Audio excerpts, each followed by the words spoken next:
लेके रहेंगे सरकार मुर्दाबाद। पूर्व विदर्भाचा अध्यक्ष आहे आणि जय विदर्भ पार्टीचा राष्ट्रीय अध्यक्ष आहे। आम्ही गेल्या 20 वर्षापासून या कराराची होळी करत आहे। 1953 ला हा करार झाला। हा करार यशवंतरावच्या मध्यस्थ्यामध्ये त्यावेळेचे मंत्री केंद्रीय मंत्री होते, त्यांच्या सहाऱ्याने हा करार झाला आणि विदर्भाच्या काही मंत्र्यांनी त्याच्यावर सह्या केल्या।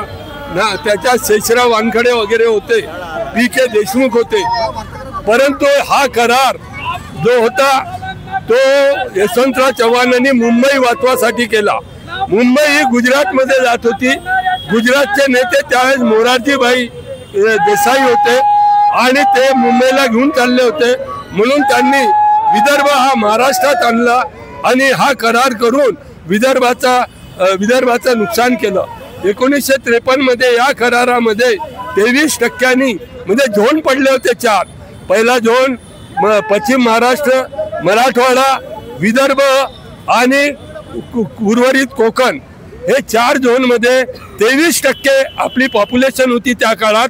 तर 23% ते आपल्याला नोकऱ्या देणार होते, सिंचन देणार होते, इंडस्ट्री 23% येणार होती आणि 23% डेव्हलपमेंट होणार होतं।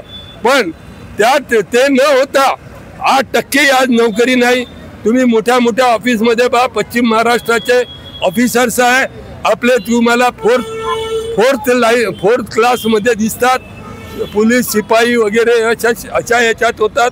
यांनी नोकऱ्या दिल्या नाही, 60% नोकऱ्या दिल्या नाही आणि म्हणून आम्ही विदर्भाची मागणी केलेली आहे, वेगळा विदर्भ झाला पाहिजे।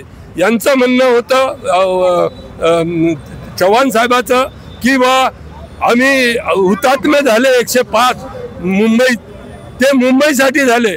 मुंबई गुजरातमध्ये जाऊ नये, मुंबई महाराष्ट्रात राहावी ह्याच्यासाठी ते हुतात्मे झाले। त्याचा आमच्याशी काही संबंध नाही। उलटा 110 वर्ष हा आमचं आंदोलन आहे आणि प्रत्येक छोटे राज्य हे लोक देऊन राहिले, पण आमच्याशी मात्र सौतेला व्यवहार करून राहिले। झारखंड झाला, उत्तराखंड झाला, छत्तीसगड झाला, तेलंगणा झाला, पण विदर्भाबद्दल ते नाव घेत नाही। कोणाचंही नाव सांगतात, बाळासाहेब ठाकरे विरोध करते, तो पवार अजित पवार विरोध करते, असे नाव सांगून टाळतात। म्हणून छोटे राज्य होणं आज काळाची गरज आहे।